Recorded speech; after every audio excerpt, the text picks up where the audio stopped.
N'hésite pas à t'abonner et à partager la vidéo et commenter. Et si tu kiffes la vidéo, que tu l'aimes ou que tu l'aimes bien, ou que tu la supportes, appuie sur le petit pouce bleu. Ouais, t'as vu, c'est super bien fait. Allez, bisous. Alors aujourd'hui, nous sommes le 24 janvier 2026 et mon tirage portera sur ce que les États-Unis veulent à l'Iran. Étant donné que ces derniers temps, effectivement, on a entendu dans certaines actualités comme quoi il y avait des manifestations qui s'étaient de plus en plus développées, ça a engendré beaucoup de problèmes et apparemment pas mal de morts. Donc, étant donné que Trump a de grosses ambitions, et qu'a priori il compte se rendre, en tout cas rendre des troupes en Iran, ou autour de l'Iran en tout cas, j'aimerais bien savoir ce qu'il veut de l'Iran, parce que, mis à part nous dire à chaque fois que c'est pour le pétrole et compagnie, je doute un peu qu'il n'y ait que cela, bien que j'ai déjà fait un tirage sur Trump en soi. Et effectivement, oui, il en était ressorti qu'il n'y avait pas vraiment dans ses décisions de la géopolitique en tant que telle, mais plus du profit et de l'intérêt, pour, au nom de sa famille, au nom de son père et donc de son héritage. Tout était basé sur qu'est-ce que ça lui rapporte, est-ce que ça le protège, est-ce que ça lui évite de faire des pertes.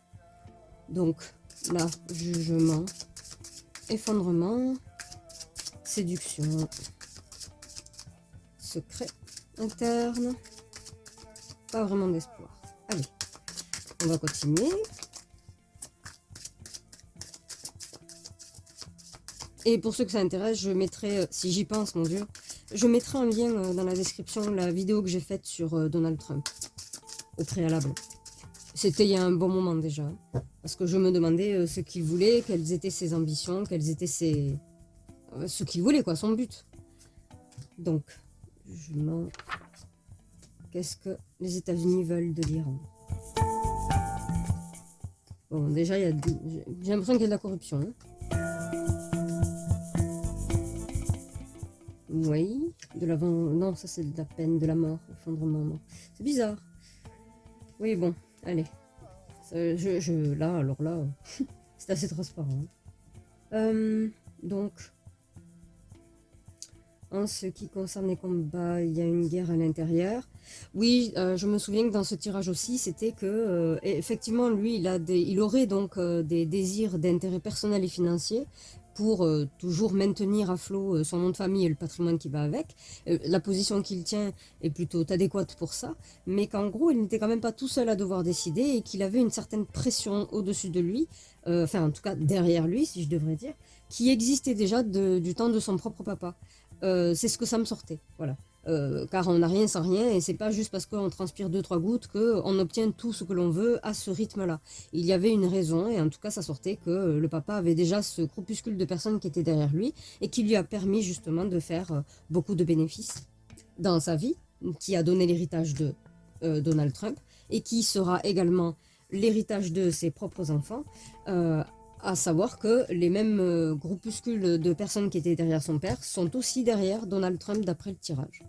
Je ne sais pas si c'est vrai. Je me souviens quand même de quelques petites photos hein, au premier mandat de Trump. Bon, ça passait pas inaperçu quand même. Donc, dépression. Le silence. Il y a un problème. Hein.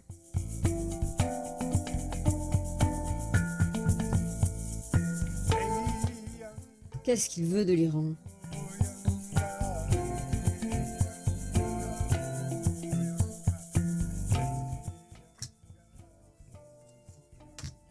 Qu'est-ce que les États-Unis veulent de l'Iran, surtout?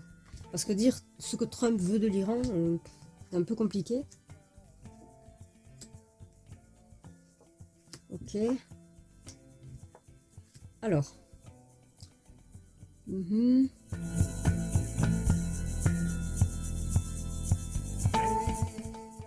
Je présume que les États-Unis veulent ralentir l'évolution de l'Iran.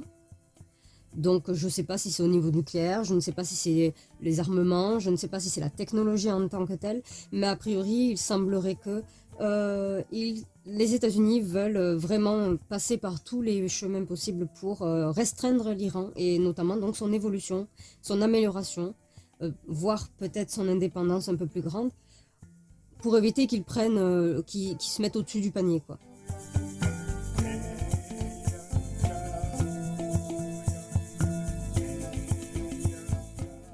Et je maintiens ce que je dis, hein, parce que là, en fait, en faisant les démarches qu'il fait, comment dire, il pénalise le domaine du travail, il pénalise le domaine de la production. Donc, tout ce qui est importation, exportation, c'est assez compliqué. Si les États-Unis sont stratégiques, un peu comme les Chinois, je dirais que ben, dans ces cas-là, ils s'attaqueraient à tout ce qui est, tout ce qui permet les transactions, donc les ports, les aéroports, les choses comme ça, dans des points très stratégiques justement comment dire, pour cristalliser le pays. Et donc, forcément, à chaque fois que je parle d'un pays, il y a tous les dommages collatéraux qu'on appelle les citoyens. Bah ouais, c'est comme ça.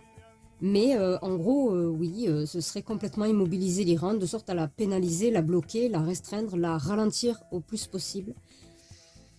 Je ne vois pas forcément du fait de l'effacer, la supprimer, hein.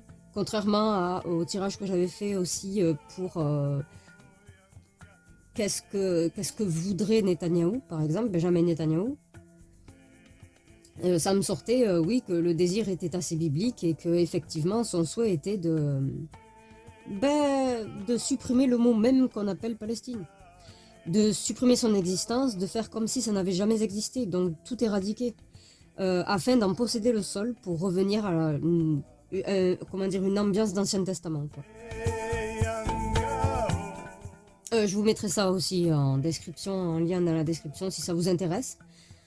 Mais dans tous les cas, c'est très intéressant. Ça aussi, c'était il y a un moment, hein, il y a un bon moment que j'ai fait ces tirages-là. Mais là, bon, moi je vois plus quelque chose où les États-Unis veulent complètement bloquer l'Iran. Et a priori, les contrôler, les manipuler, les séduire avec des jolis mots, des choses qu'on étudie en sociologie quand on étudie un pays, par exemple, et le désir des citoyens, l'âge moyen des citoyens, qu'est-ce qu'ils rêvent, ce sera le discours tenu pour avoir, comment dire, le public dans sa poche, le public dans la poche des États-Unis, afin qu'ils fassent ce que les États-Unis veulent que les citoyens fassent, les Iraniens fassent à leur propre pays. En fait, c'est le genre de faire une guerre un peu par procuration également, donc en passant par le côté émotionnel et les désirs des citoyens, qu'ils n'ont pas dans leur propre pays, et afin qu'ils fassent ce que les États-Unis veulent. C'est très important. Et ça a souvent fonctionné, cette méthode, hein, d'ailleurs. A priori, je dirais que également, je pense que les États-Unis, il y a un petit souci, c'est que Trump est au courant d'un combat qui se mène contre lui, et qu'effectivement, il le sait très très bien, mais pour autant, il continue à faire ce qu'il fait, je présume, en grande partie par intérêt financier, donc ce qui le concerne lui et son nom de famille, pas le pays, pas les citoyens du pays, on s'en fout dans l'histoire, c'est juste vraiment son côté financier, donc tous les bénéfices à en retirer pour son nom de famille, donc les enfants, la femme, tout ça. Mais je pense qu'il est au courant que la petite guerre qu'il y a en secret, qui est censée être secrète contre Donald Trump, qui est dans le certainement gouvernement intérieur, ou en tout cas qui dépend du gouvernement, mais c'est pas affiché au tout public, il sait très bien qu'à un moment donné, on va le mettre un peu au pilori. Donc, avant la fin de son mandat, il fait ce qu'il a à faire. C'est pas qu'il s'en fout de sa vie, mais le nom et le patrimoine est bien plus important. Non pas qu'il se mettrait en danger, faut pas être stupide, non plus. Mais par contre, oui, il prime, ce qui prime et qui privilégie, qui est une priorité, c'est le nom de famille, le patrimoine, l'argent. Et il sait très bien qu'on essaye de le mettre au pilori, de le culpabiliser, de le poursuivre, de l'anéantir, de le neutraliser. Je ne dirais pas forcément plus, hein. Là, pour le moment, c'est une sanction, par exemple. Il y a d'autres cartes qui peuvent dire comme quoi on veut l'éliminer définitivement de la Terre, mais là, c'est pas le cas. Mais il sait qu'on veut lui tomber dessus. Il est au courant, même si c'était censé être secret, apparemment, il le sait très bien parce que, cela dit, les choses secrètes, quand on a un cerveau et une logique, bon, elles sont plus trop secrètes pour ceux qui ont la logique. Et ici, qu'est-ce que veulent les États-Unis? Qu'est-ce que les États-Unis veulent à l'Iran? je maintiens ce que je dis, c'est vraiment les écarter, vraiment, comment dire, les écarter de tout investissement possible, car les investisseurs, donc les actionnaires et tout, euh, apportent du plus-value au pays, permet une évolution effectivement, et là en fait le désir c'est vraiment d'écarter l'Iran de tout autre pays, toute autre puissance, pardon, toute autre puissance au niveau international, et qu'effectivement ça donnerait lieu que oui, aucun investisseur voudrait investir dans un endroit où il y a la guerre, parce que tout dépend qui commande la guerre, on n'a peut-être pas envie de se mettre à dos d'autres puissances, donc on n'investit plus. Ce qui fait que ça ralentit effectivement le pays, ça le neutralise, ça le cristallise. Évidemment, hein, les citoyens, dommages collatéraux, tout le monde s'en fout de toute manière, quels que soient les pays, hein, de toute façon. Mais en plus de cela, ça va, comment dire, en plus de cela, oui, c'est comme si toutes les autres puissances et tout autre pays en question, qui ne voudrait pas se mettre à dos la plus grosse puissance, bouder l'Iran. Voilà. On boude l'Iran, on ne veut pas faire de contrat avec, on ne veut pas investir là-dedans, on prend un risque si on le fait. C'est parce que les pays n'aiment pas l'Iran en côté business et tout. Il n'y a pas d'affection d'amour, hein, c'est en business, mais c'est un risque. Et le risque là, ils ne le prendraient pas. Voilà ce que veulent les États-Unis. Alors je vais essayer d'affirmer ou d'infirmer ou d'appuyer. Mais écoutez, je m'attendais pas à ça. Moi, je m'attendais à ce qu'ils me disent, j'en sais rien, moi. Pas forcément les énergies, mais autre chose. Un truc bête, pourquoi pas se dire que oh, les États-Unis veulent rendre service à un pays allié, hein, si on voit ce que je veux dire, vu que il y a des pays à proximité. Alors, comme un accord, tu m'as donné ça, je vais t'aider dans ton expansion, admettons. Je pensais qu'elle allait me dire ça, mais en fait pas du tout. Oh, allez. Eh bien, je sais plus mélanger, Boudu. C'est compliqué, hein. Ouais, je pensais que ça allait pas me dire ça. Aïe, c'est tombé. Je pensais pas. Et qu'est-ce que c'est qui tombe? Le coup de grâce. Bon, arrêtez de tomber. L'effondrement, c'est ça que j'ai vu. Non, la remise en question, l'isolement. Allez. Avant que ça ne déborde encore. Donc, est-ce que je me trompe dans ma lecture ou pas? Peux-tu m'aider?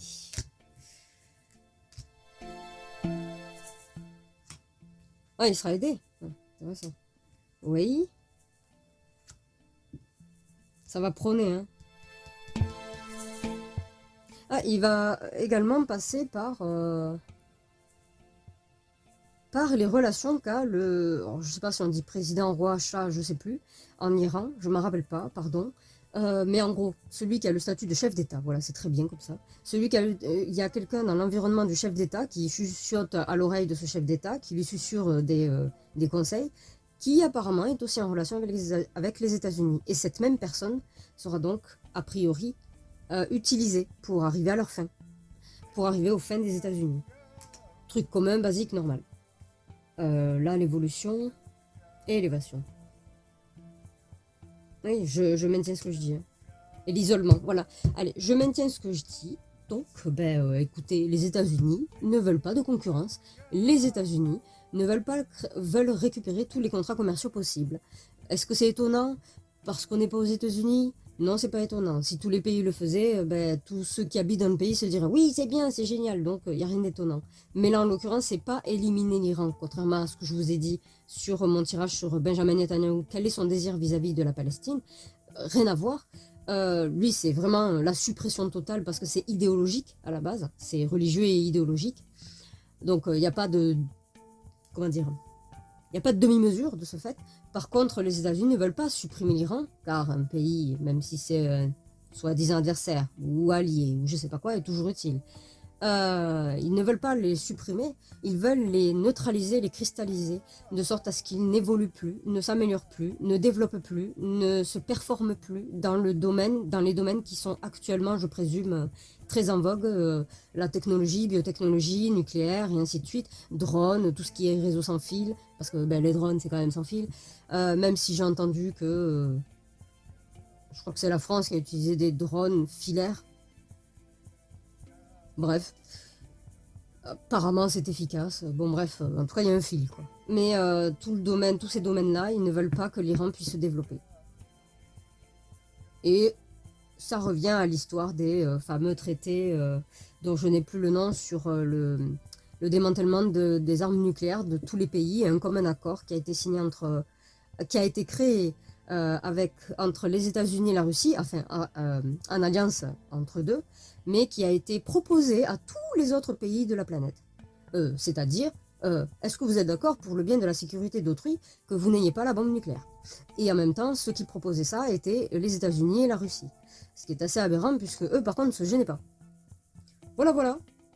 C'est le côté risible. Donc voilà, écoutez, je vous laisse avec la conclusion. Et avant tout, pensez à vous abonner, pensez à activer la petite cloche pour être au courant quand je sortirai une vidéo. Évidemment, abonnez-vous avant, hein. Sinon, pas de petite cloche.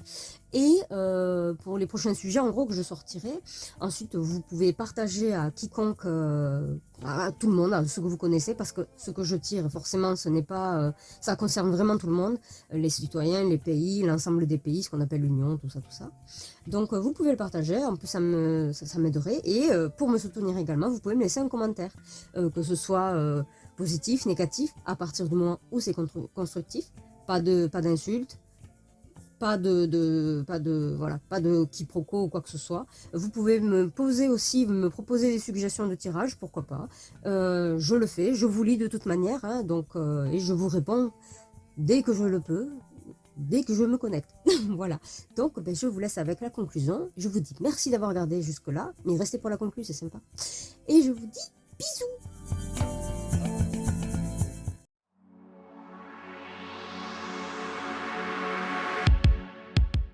On pourrait conjecturer, avec une fascination teintée d'inquiétude, que les intentions profondes des États-Unis à l'égard de l'Iran relèveraient d'une stratégie à la fois subtile et implacable. Il se pourrait que l'objectif ultime ne soit pas ouvertement déclaré, mais qu'il s'agisse, par une multitude de moyens, de contenir, d'encercler, de marginaliser la nation iranienne.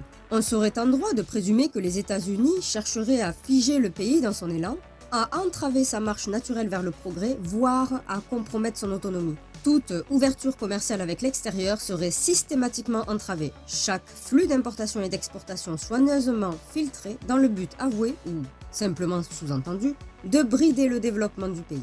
Dans cette hypothèse, les conséquences sur la population ne seraient pas une simple coïncidence, mais presque un calcul froid. On pourrait supputer que le chômage croissant des citoyens ne serait qu'un dommage collatéral, accepté, une variable dans une équation plus large. Il paraîtrait alors logique d'en déduire qu'une telle approche viserait à empêcher l'Iran de s'élever, de briller parmi les nations, de se voir offrir des contrats prestigieux, en somme, à l'écarter délicatement mais fermement de l'échiquier mondial. Or, le plus intrigant dans cette supposition résiderait peut-être dans la présence, au cœur même du pouvoir iranien, d'une figure énigmatique. Un proche du guide suprême dont on murmurerait qu'il jouerait un rôle trouble, semblable à celui d'un indicateur ou d'une voix au service des intérêts américains. Cet individu, à la fois écouté avec déférence par le chef d'État et connu du grand public, offrirait aux États-Unis un formidable porte-voix à l'intérieur des frontières. On pourrait alors imaginer que par son influence, des idées soient insinuées, des frustrations attisées, jusqu'à faire naître dans la population un vent de révolte. Des appels à la destitution ou à la reddition des comptes soufflés sans jamais être criés. Ainsi, les États-Unis mèneraient une guerre par procuration, en laissant planer le doute et en exploitant les fissures internes. Il ne s'agirait nullement, selon cette lecture, de faire disparaître l'Iran de la carte, mais plutôt de le maintenir dans un rôle secondaire, sous contrôle, loin des projecteurs et des premières loges de la scène internationale. En réfléchissant à cette trame, une conclusion s'imposerait presque d'elle-même. Et si l'Iran avait justement atteint un niveau d'évolution tel, une influence si palpable, qu'il en serait devenu une source d'inquiétude pour l'hégémonie américaine? Dans ce jeu d'échecs géopolitique, les États-Unis isoleraient alors froidement le concurrent, non pour l'anéantir, mais pour l'empêcher de gagner la partie.